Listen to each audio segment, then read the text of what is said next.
லட்சுமிகாந்தன் மீது நிறைய கிரைம் ரெக்கார்ட்லாம் இருக்கு. இவர் வந்து ஆல்ரெடி பல வழக்குகளுக்கு சிறைக்கு சென்றவர் பத்திரிகையாளருக்கு முன்னாடி. அப்ப சிறையில் சில பேருடைய தொடர்பு ஏற்பட்டு அங்க சில பேருடைய அந்தரங்க டேட்டாஸ் எல்லாம் கொடுத்து அதுக்கு பிறகு வந்து பத்திரிகையாளர் இருக்காருன்னு இவருக்கு ஒரு பிளாஷ்பேக் கதை இருக்கு. இவருக்கு ஒரு அட்வொகேட் இருக்காரு. அந்த அட்வொகேட்டை பார்த்துட்டு இவர் வந்து இந்த கை ரிக்ஷா, அந்த ரிக்ஷாவில் இவரை இழுத்துட்டு போறப்ப ஒரு கும்பல் வந்து இவரை கத்தியால குத்திட்டாங்க. பிளட்டு போய்கிட்டே இருக்கவருக்கு அடுத்த நாள் காலையில அவர் இறந்து போயிறாரு. இறந்து போன பிறகு இந்த கொலை வழக்குக்கு இவங்க 3 பேர் தான் காரணம்னு இவங்க கைது பண்றாங்க, சிறைச்சாலையில் அடைச்சிறாங்க.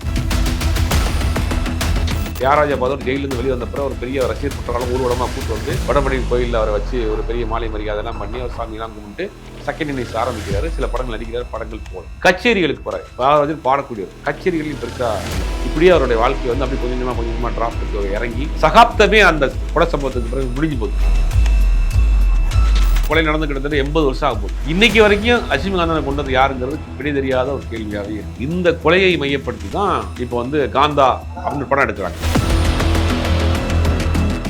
ஆக்சஸ் ஃபிலிம் ஃபேக்டரி தயாரிப்பில் முனிஷ்காந்த் மற்றும் விஜயலட்சுமி நடிக்கும் மிடில் கிளாஸ் வருகிற நவம்பர் 21 முதல் உங்கள் அபிமான திரையரங்குகளில். ஆச்சி ராயல் குலோப் ஜாமன் பேக்ஸ், 1 வாங்கினால் 1 இலவசம். சார் வணக்கம் சார். வணக்கம். தமிழ் சினிமா இல்லாமல் இந்திய சினிமாங்கள் எல்லா சினிமாவிலையும் பார்த்தீங்க அப்படின்னா சில உண்மை சம்பவங்களை தழுவிய படங்கள் வந்து இப்போ சமீப காலமாக அதிகமாக வருது. நிறைய சீரீஸ் அந்த மாதிரிலாம் நிறையா வருது. ஓடிடியில் டைரக்ட் ப்ரொடக்ஷன்லேயுமே அந்த மாதிரி படங்கள்லாம் வருது. இப்போ சமீபத்தில் ஒரு படம், அந்த படம் நீதிமன்றத்தில் தடையில் இருக்குது அந்த வழக்கு. ஸோ இப்போ நம்ம அந்த படத்தில் அவங்க யாரை பேஸ் பண்ணி எடுத்திருக்காங்கிறத நம்ம பார்க்க போகிறோம்.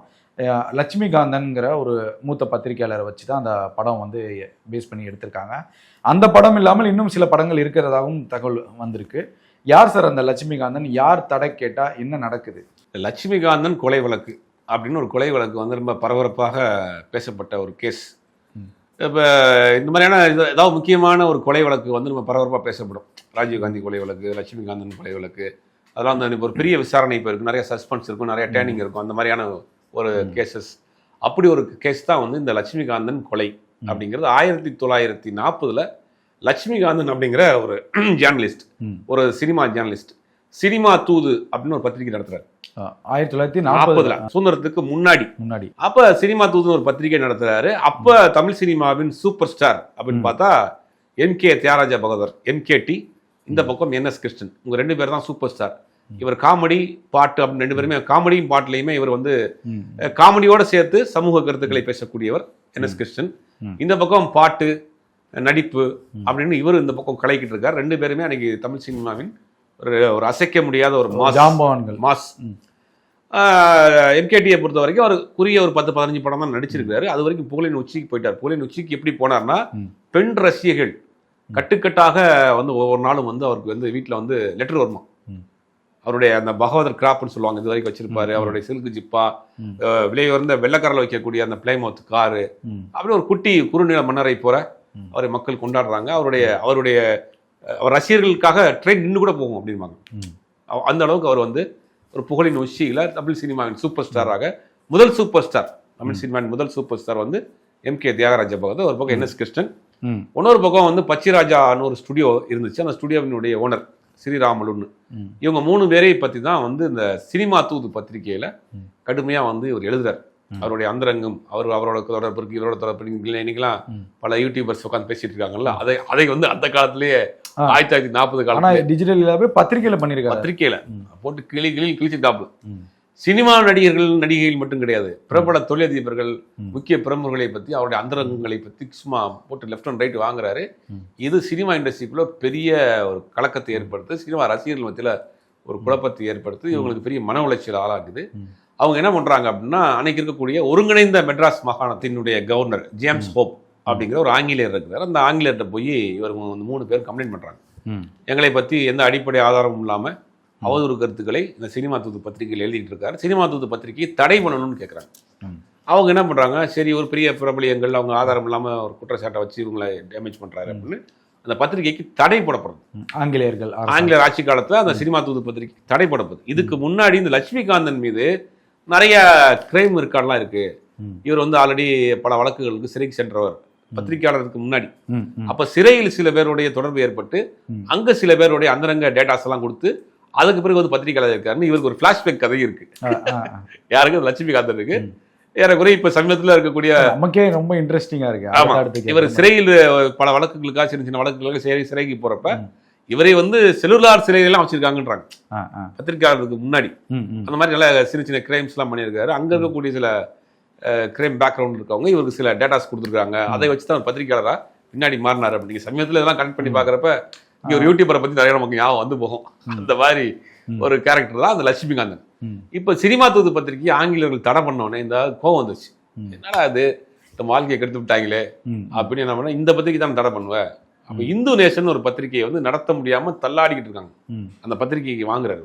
அது எந்த வருஷம் நடக்குது? அதெல்லாம் இது எல்லாமே 1940 இருந்து 46, 47 நடக்கக்கூடிய விஷயம். 40 தான் இந்த சம்பவங்கள் நடக்குது. நடக்க பிறகு என்ன செய்யுது அப்படின்னா, அந்த இந்து நேஷன் பத்திரிகையை வாங்கி அப்ப இந்து நேஷன் பத்திரிகையில இதே மாதிரி தொடர்ந்து எழுதுறாரு. அப்ப சில பணக்காரர்லாம் அவருக்கு பேக்கப் பண்றாங்க. சொந்தமா பிரிண்டிங் பிரஸ்ஸே போடுறாரு. உலகப்போர் வந்து மிகப்பெரிய அளவுல பேசப்பட்டு மக்கள் வந்து பெரிய அளவுல பாதிப்புல ஆளாகிட்டு இருக்கிறாங்க. பேப்பர் தட்டுப்பாடு ஏற்படுது. பேப்பர் தட்டுப்பாடு பிரிண்டிங்கு அப்ப பேப்பர் தட்டுப்பாடு ஏற்படும். அப்பதான் வந்து பத்திரிகைகளுக்கு இந்த மானியத்தின் அடிப்படையில பேப்பர் கொடுக்கறது, அந்த இங்க் எல்லாம் கொடுக்கறது. அப்ப என்ன செய்வாங்கன்னா ஆப்செட் பிரஸ் அப்படி இருக்கும். ஒவ்வொரு எழுத்துக்களா எடுத்து வந்து கோர்ப்பாங்க. இப்ப நீங்க வந்து இப்ப வந்து ஒரு பேராகிராஃப் நம்ம எழுதுறோம்னா அது ஒரு பெரிய பாக்ஸ் மாதிரி இருக்கும். அதுல சின்ன சின்ன பெட்டி பெட்டியா இருக்கும். அதுல தாலே ஒரு 10 தா இருக்கும். புரியுது. நான் இருக்கும். இப்ப இவரை பற்றினா ஒரு எழுத்து, வா ஒரு எழுத்து, ஒரு எழுத்து எடுத்து போட்டு ஒரு அச்சு மாதிரி இருக்கும். ஒவ்வொரு எழுத்தா சேர்த்து அதை போட்டு அதுக்கு மேல டை அடிப்பாங்க. கலர் அடிச்சு அதை இது பண்ணி அதை அந்த பிரஸ்ல போட்டு அந்த பிரஸ்ல அடிப்பாங்க. அதை காலில் ஓட்டுவாங்க. நான்லாம் பார்த்துருக்கேன். காலில் ஓட்டுவாங்க. அதை வந்து அடிச்சு எடுப்பாங்க. அந்த மாதிரியான மேனுவல் பிரிண்டிங். அப்படி ஒரு பிரஸ்ஸே வைக்கிறார். அதுக்கு என்ன சொல்றாங்க அப்படின்னா, சில மூத்த பணக்காரர்கள் அரசியல்வாதிகளுடைய அந்தரங்கத்தை எழுதி பிளாக்மெயில் பண்ணி அதை மிரட்டி அவன்கிட்ட காசு வாங்கி பிரஸ்ஸே வைக்க ஆரம்பிச்சிட்டார். பிரஸ்ஸே வைக்க ஆரம்பிச்சோடனே நீங்க 3 பேர்னால தினத்தூது பத்திரிகை போச்சு, விடக்கூடாதுன்னு சொல்லி இந்து நேஷன் பத்திரிகையில எழுதுறாரு. அவங்கள பத்தியே கடுமையா எழுதுறாரு. எல்லாரையும் பத்தி எழுதுறாரு. எழுதினோடனே இப்படி போயிட்டு இருக்க நேரத்துல தான் 1944 அந்த காலகட்டத்துல வேப்பேரியில ஒரு அட்வொகேட், இவருக்கு ஒரு அட்வொகேட் இருக்காரு. அந்த அட்வொகேட்டை பார்த்துட்டு இவர் வந்து இந்த கை ரிக்ஷா, இப்ப ரிக்ஷானா ஒரு மனிதன் இழுத்து போவோம். அந்த ரிக்ஷாவில் இவரை இழுத்துட்டு போறப்ப ஒரு கும்பல் வந்து இவரை கத்தியால குத்திட்டாங்க. கத்தியால குத்தினோடனே இவர் என்ன பண்றாரு, திருப்பி அட்வொகேட்டே போறாரு. இந்த மாதிரி குத்திட்டாங்கன்னு முதல்ல ஆஸ்பத்திரிக்கு போங்க போனோடனே ஆஸ்பத்திரியில் கொண்டு போய் போடுறாங்க. அந்த காலங்களில் பெருசா மருத்துவ சேவைகள்லாம் இல்லை. பிளட் போய்கிட்டே இருக்கு அவருக்கு. பிளட் போய்கிட்டே இருக்கப்பையும் அவர் சொல்லியிருக்காரு, இன்னும் நிறைய கதைகள்லாம் இருக்கு, சரியான பிறகு வந்து எழுதுவேன் அப்படின்னு சொல்லிட்டு இருக்காரு. அடுத்த நாள் காலையில அவர் இறந்து போயிடுறாரு. இறந்து போன பிறகு இந்த கொலை வழக்குக்கு இவங்க 3 பேர் தான் காரணம்னு இவங்க கைது பண்றாங்க. யாரு, என்எஸ் கிருஷ்ணனையும் தியாகராஜ பகதூரையும் இந்த பச்சைராஜா ஸ்டுடியோ ஓனர் ஸ்ரீராமன் 3 பேரையும் கைது பண்ணி சிறைச்சாலையில் அடைச்சிடறாங்க. கேஸ் நடக்குது. அப்ப ஜுடிஷியல் கோர்ட் சொல்றோம் இல்லையா, அப்ப வந்து மக்கள் நீதிமன்றம் சொல்றாங்க. அது லோக்கல். அது என்னன்னா எல்லா ஒரு ரெப்ரஸன்டேட்டிவ் அதில் இருப்பாங்க. சமூகத்தில் இருக்கக்கூடிய ஒரு டாக்டர் இருப்பாரு, இன்ஜினியர் இருப்பாரு, அட்வொகேட் எல்லாரும் இருப்பாங்க. அவங்க சேர்ந்து ஒரு வழங்கக்கூடிய ஒரு தீர்ப்பு. அதுல விசாரிச்சுட்டு இவங்க தான் குற்றவாளிகள், இவர்களை வந்து ஆயுள் காலம் முழுவதும் சிறை, இல்லைன்னா அவங்க நாடு கடத்தணும் அப்படிங்கிற ஒரு தீர்ப்பு கொடுத்துறாங்க. இதை எதிர்த்து ஹைகோர்ட்டுக்கு போறாங்க. மெட்ராஸ் ஹைகோர்ட்டுக்கு போறாங்க. ஹைகோர்ட்டும் கீழமை நீதிமன்றம் கொடுத்த தீர்ப்பை உறுதி செய்து இவங்க உள்ள இருக்கிறாங்க. வேற வழி இல்லாம இப்ப ட்ரிபிள் கோர்ட், சுப்ரீம் கோர்ட் வந்து லண்டன்ல இருக்கு. இப்போ வந்து நமக்கு வந்து சுதந்திரம் கிடைக்கல, ஃப்ரீடம் கிடைக்கல, லண்டன்ல இருக்கு. இவங்க வழக்கறிஞரை வச்சு லண்டன்ல போய் வாதாடுறாங்க. லண்டன்ல வாதாடி மிகப்பெரிய போராட்டத்துக்கு பிறகு இவர்களுக்கு வந்து அந்த வழக்குல சம்பந்தம் இல்லைன்னு இவர்களை வந்து விடுதலை செய்யறாங்க. கிட்டத்தட்ட 2.5 வருஷத்துக்கு மேல இவங்க ஜெயில இருந்து வெளியில் வர்றாங்க. இவங்க ஜெயிலுக்கு போறதுக்கு முன்னாடி 12 படத்துக்கு இவர் கமிட் பண்ணி வச்சிருக்காரு. யாரு, தியாகராஜ பகதூர். அவர் ஒரு 10 படத்துக்கு மேல கமிட் பண்ணி வச்சிருக்காரு. இந்த பொருளாதார ரீதியாக அவங்க 2 படத்துக்கு எல்லா படமும் வாய்ப்புகள் போயிருது. கையில் இருக்க பணத்தை பூரா செலவு பண்ணி வழக்குகளுக்கே அவங்க செலவு பண்றாங்க. பொருளாதார ரீதியாக அவங்க பின்னாடி வந்துறாங்க. தியாகராஜ பகதூர் ஜெயிலிருந்து வெளியே வந்த பிறகு ஒரு பெரிய ரசிகர் பற்றாலும் ஊர்வலமா கூட்டு வந்து வடபழனி கோயிலில் அவரை வச்சு ஒரு பெரிய மாலை மரியாதை எல்லாம் பண்ணி அவர் சாமி எல்லாம் கும்பிட்டு செகண்ட் இன்னிங்ஸ் ஆரம்பிக்கிறாரு. சில படங்கள் நடிக்கிறார், படங்கள் போல. கச்சேரிகளுக்கு போறாரு. பாரதியார் பாடக்கூடியவர். கச்சேரிகளையும் பெருசா இல்லை. இப்படியே அவருடைய வாழ்க்கையை வந்து அப்படி கொஞ்சம் கொஞ்சமா டிராஃப்ட்டுக்கு இறங்கி கடைசியில பெரிய அளவில் வறுமையில் பாதிக்கப்பட்டு சொந்த ஊருக்கு போய் உடல்நிலை பாதிக்கப்பட்டு இறந்து போறார் தியாகராஜ பகதூர். ஆனா எங்கேயோ போகக்கூடிய ஆள் அவர். ஆமா, என்எஸ் கிருஷ்ணனுக்குமே அவருக்கும் பெருசா அதுக்கு பிறகு பட வாய்ப்புகள் அப்படின்னு கிடைக்காம அவர் அண்ணாவோட சேர்ந்து திராவிட இயக்க மேடைகள்ல பிரச்சார பாடல்கள் பாடுறதுக்கு அப்படி போயிடாரு. அவரும் ஒரு கடத்துல இறந்து போறாரு. இந்த அவர் அந்த ஸ்டுடியோ ஓனரும் இறந்து போறாரு. அவங்களுடைய சகாப்தமே அந்த கொலை சம்பவத்துக்கு பிறகு முடிஞ்சு போகுது. ம். இந்த கொலையை மையப்படுத்தி தான் இப்போ வந்து காந்தா ஆனா படம் எடுக்கிறாங்க. அதுதான் இப்போ ஆனா வந்து அந்த லட்சுமிகாந்தன் எழுதின பத்திரிகைகள் எழுதுனது அவதூறு இல்லை, ஆனா உண்மை சம்பவங்கள். அவதூறுன்னு இவங்க சொல்றாங்க, ம். இல்லாத சொல்றாரு அப்படின்னு. ம். அவர் சொல்றாரு உண்மைன்னு சொல்றாங்க. ம். இதுல இன்னொரு என்னன்னா, அந்த கொலை நடந்து கிட்டத்தட்ட 80 வருஷம் ஆக போகுது. ஆமா. இன்னைக்கு வரைக்கும் லட்சுமிகாந்தனை கொண்டது யாருங்கிறது விடை தெரியாத ஒரு கேள்வியாவே இருக்கு. ஆ. பல வழக்குகள் வந்து இன்னைக்கு வரைக்கும் ஒரு கேள்வியாவே இருக்கும், அந்த விடைக்கான பதில் கிடைக்காம ஒரு கேள்வியாவே இருக்கும். அப்படி ஒரு வழக்கு தான் இந்த லட்சுமிகாந்தன் வழக்கு. அந்த வழக்கை மையப்படுத்தி மலையாளத்தில் ஒரு படம் பண்றாங்க, ஒரு வெப் சீரிஸ் பண்றாங்க, தெலுங்குல காந்தான் பண்றாங்க, தமிழ்ல டப் பண்றாங்க.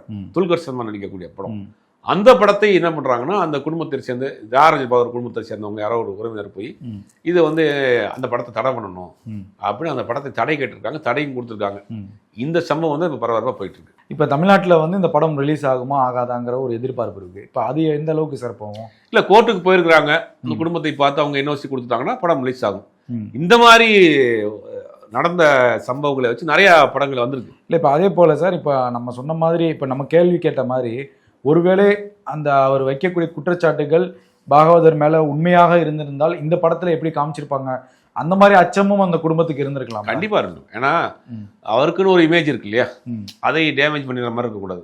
அதனால தான் குடும்பத்தார் கேட்குறாங்க. இப்போ அந்த படத்தையே அந்த குடும்பத்தாருக்கு போட்டு காமிச்சு அவங்கள்ட்ட காம்ப்ரமைஸ் ஆகி இல்லை அவங்கள ஆச்சரியமான ஏதாவது காட்சிகள் இருந்தால் நீக்கிட்டு அவங்க என்ஓசி கொடுத்துட்டாங்கன்னா படம் ரிலீஸ் ஆகும். இப்போ அதே போல அந்த கொலை வழக்கு வந்து என்ன மாதிரியான எப்படிப்பட்ட யார் பண்ணாங்கிற அந்த முடிவே தெரியாம இருக்கு. அப்ப இந்த படத்துல என்ன மாதிரியான முடிவை கொண்டு வருவாங்கிற ஒரு எக்ஸ்பெக்டேஷன் இருக்கும்ல. அது ஒரு இருக்கு, அது ஒரு கேள்வி இருக்கு. அந்த வழக்கை பொறுத்த வரைக்கும் அவங்க வெளியே வந்துடுறாங்க, லண்டன் வரைக்கும் போய் வாதாடி நீதிமன்ற அவங்க வந்து குற்றமற்றவர்கள் வெளியே வந்துடுறாங்க.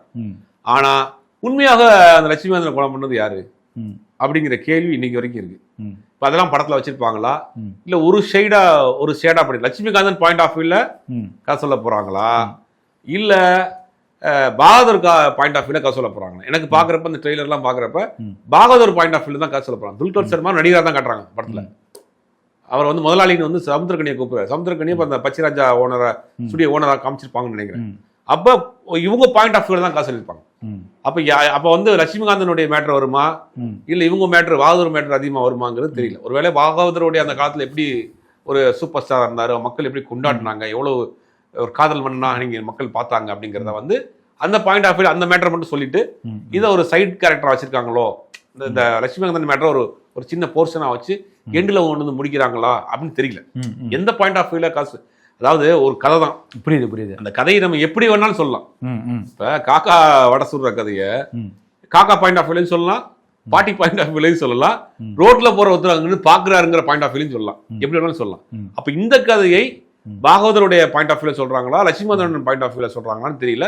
நம்ம இந்த ட்ரெய்லர்லாம் பாக்குறப்ப இது வந்து முழுக்க பாகவதருடைய பாயிண்ட் ஆஃப் வியூல தான் சொல்லியிருக்காங்கன்னு தெரியுது. அதே போல இப்ப சமீபத்தில் தமிழ் சினிமால பிரபலமான ரவுடிகளா இருக்கட்டும், பிரபலமான அரசியல்வாதிகளாக இருக்கட்டும், தொழிலதிபர்களாக இருக்கட்டும், இந்த உண்மை சம்பவங்களை தழுவியே தொடர்ந்து இந்த படங்கள் வருது இல்லை. இப்போ இதில் நமக்கு வந்து புதுமையான கதைகளை கொடுக்க தமிழ் சினிமா தயாராக இல்லையா, இல்லை இயக்குனர்கள் இல்லையா, அப்படி பல்வேறு கேள்விகள் வருது இல்லை. இப்போ இந்த ஜானரை வந்து எப்படி சார் பார்க்குறீங்க? இப்போ இந்த சீரீஸ் முழுவதுமே பார்த்தீங்க அப்படின்னா தொடர்ந்து வருடத்திற்கு 2 படமாவது உண்மை சம்பவங்கள் படங்கள்லாம் வருது. இப்போ தொடர்ந்து இந்த மாதிரி வரக்கூடிய படங்கள்லாம் நம்ம எப்படி சார் பார்க்க முடியும்? இல்லை, கதைகளுமே ஏதாவது பார்த்த சம்பவத்தின் அடிப்படையில் தான் நம்ம கதையை வரும். ஏதாவது ஒரு சம்பவத்தை பார்த்துருப்போம், ஒரு இன்ஸ்பயர் ஆயிருப்போம், ஒரு விஷயம் நமக்கு ஸ்பார்க் ஆயிருக்கும், அதுல இருந்து தான் ஒரு கதையை டெவலப் பண்ணுவோம். கதைங்கிறது நமக்கு வந்து புதுசாலாம் வராது. அப்ப ஒரிஜினலா ஒரு சில கதையை நம்ம பார்க்குறோம், அதை அப்படியே எடுப்போம். ஒரு சில கதையை பார்ப்போம், ஒரு சம்பவத்தை பார்ப்போம், அந்த சம்பவத்திலிருந்து ஒரு இன்ஸ்பயர் ஆகும், அதுல இருந்து ஒரு கதை பண்ணுவோம். ஒரு சின்ன ஒரு மேட்டர் நமக்கு ஒரு சின்ன ஒரு மேட்டர் வந்து ஸ்பார்க் ஆயிரும், அதை வச்சு அப்படியே டெவலப் பண்ணி ஒரு கதையா பண்ணுவோம். ஒரு சில கதையை டெவலப்பே பண்ண வேண்டாம், அப்படியே பண்ணலாம், இந்த சம்பவத்தை அப்படியே பண்ணலாம். அப்ப 2க்கு வித்தியாசமே கிடையாது. புரியுது. இப்ப நம்ம அதை எப்படி பண்றாங்கிறதா டைரக்டர் அதை எப்படி ஹேண்டில் பண்றாருங்கிறதா விஷயம். இப்ப நம்ம உதாரணத்துக்கு போறோம், ரோட்ல போயிட்டு இருக்கிறோம், ஒருத்தர் ஹஸ்பண்ட் அண்ட் ஒய்ஃப் சண்டை போட்டுருக்காங்க, இதுல இருந்து ஒரு கதையை இவங்க யாரு, ஏன் சண்டை போடுறாங்க அப்படின்னு டெவலப் பண்ணிட்டு போகலாம். இப்போ ஒருவேளை அவங்கள்ட்ட நம்ம கூப்பிட்டு கேட்கறோம், என்ன பிரச்சனைப்பா அவங்களுக்கு அப்படின்னு, அவங்க ஒரு பாயிண்ட் ஆஃப் வியூல கதை சொல்றாங்க, 2 பேரும் அதை அப்படியே பண்ணலாம். அப்ப இந்த கதை ரியலா நம்ம நடந்த சம்பவத்தை படமாக்குவதற்கும் கற்பனை கதைக்கும் வித்தியாசம் ஒன்றும் கிடையாது. அது ஏதாவது ஒரு இன்ஸ்பிரேஷன்ல இருந்து நம்ம டெவலப் பண்றது கதை. அந்த இன்ஸ்பிரேஷன் அப்படியே பண்றது உண்மை கதை. இல்லை இப்போ இதில் என்னன்னா நமக்கு பிஸ்னஸ் ரீதியான தோல்விகள் நிறையா இருக்கு. பிஸ்னஸை சமாளிக்கிறதுக்காக இந்த மாதிரி படங்கள் போறாங்களா, அப்படி அந்த ட்ராக் மாறுதான்னு கேட்குறேன். இல்லை, எப்பயுமே ஒரு உண்மை சம்பவத்தை அப்படியே படமா பண்றதுல அதுல வந்து ஒரு ஒரு சுவாரஸ்யம் இருக்கும், அது பாசிட்டிவா இருக்கும். ம். அதனால கூட அவங்க பண்றதுக்கான வாய்ப்பு. ரெண்டாவது 1940-45 காலகட்டங்களே இப்போ ரீக்ரியேட் பண்ணி அது ஸ்கிரீன்ல பாக்குறப்ப அது ஒரு புதுசா இருக்கும்ல, அது சுவாரஸ்யத்துக்காக பண்றது கூட வாய்ப்பு இருக்கு. இப்போ அதே போல சார் நீங்க ஆரம்பத்தில் சொல்லிங்க ஒரு 3-4 படங்கள் இதே கதையை தழுவி வருது அப்படின்ட்டு. இப்போ இவங்க ஒரு ஜேனர்ல எடுத்துட்டாங்கன்னா அவங்க வேற ஜேனர்ல தான் எடுக்கிற மாதிரி இருக்கும். ஸோ இப்போ அந்த படங்கள் எப்படி சார் வரப்போகுது? இதே மாதிரி இல்லை, இதே லட்சுமிகாந்தன் கதையை இப்போ நான் என்னோட பாயிண்ட் ஆஃப் வியூ நான் வேற மாதிரி சொல்லுவேன். அவரை வந்து முதல் காட்சி வந்து அவரை வந்து செல்வார் ஜெயிலில் வச்சிருக்காங்க. அங்க ஒருத்தரோட டிராவல் பண்றாரு, அங்க இருந்து இவர் வந்து ரிலீஸ் ஆகுறாரு, என்ன செய்யறதுன்னு தெரியாம இருக்கிறாரு. அப்ப அங்க இருக்கிற ஒரு டேட்டா கொடுக்குறாரு. அந்த டேட்டாவை வச்சு இவர் வந்து ஒரு பத்திரிகை கொண்டு போறாரு. அந்த பத்திரிகையில இவருடைய இதோ கட்டுரையை வந்து போட மாட்டேன்றாங்க. இப்ப இவரே ஒரு பத்திரிகை ஆரம்பிக்கிறாரு. இதுவே ஒரு ஃபுல் கதையா கொண்டு போகலாம். புரியுது. அப்ப யாரு என்ன பாயிண்ட் ஆஃப் வியூல சொல்ல போறாங்கன்னு தெரியல. மதுரையில ஒரு அரசு அதுக்குமே தடைகள் வரும்ல, இவங்களுக்குமே தடை கொடுக்குறாங்க. இப்ப என்கே தியாகராஜ பாதருடைய பாயிண்ட் ஆஃப் வியூல சொல்லப்பட்ட கதைக்கு தான் தடைகள் வரும். இப்ப அந்த இன்ஸ்பிரேஷனை வச்சு லட்சுமிகாந்தன்ற பேரே இல்லாம ஒரு ஜேர்னலிஸ்ட் இந்த மாதிரியான ஒரு பிரச்சனையில மாற்றாருங்கிறது அந்த பாயிண்ட் ஆஃப் வியூல காசுன்னு யாருக்கு தெரியும்? தெரியாது. இப்ப மதுரையில ஒரு அரசியல் கொலை, ஒரு முக்கியமான ஒரு அரசியல் கொலை, மதுரையில் நிறைய அரசியல் கொலை நடந்திருக்கு. அதுல ஒரு முக்கியமான ஒரு கொலையை வந்து மையப்படுத்தி இப்போ வந்து 3-4 பேர் எனக்கு தெரிஞ்சவங்க அந்த கதையை டெவலப் பண்ணிட்டு இருக்காங்க, படம் பண்றது. ரொம்ப முக்கியமான ஒரு இன்சிடென்ட். ஒரு சின்ன பசங்க சேர்ந்து ஒரு பெரிய ஒரு மர்டர் ஒன்று பண்ணிட்டாங்க. அது சொல்றது 90s காலகட்டங்கள். அதை மையப்படுத்தி வந்து ஒரு 3-4 பேர் அந்த படமா பண்ணணும், வெப் சீரிஸா பண்ணணும் நிறைய பேர் ட்ரை பண்றாங்க. இப்போ அதை நம்ம என்ன செய்ய முடியும்? அவங்க யாரு என்ன பாயிண்ட் ஆஃப் வியூல புரியுது சொல்றாங்கிறத பொறுத்து தான். பல்வேறு கேள்விக்கு பதில் தமிழ். நன்றி சார்.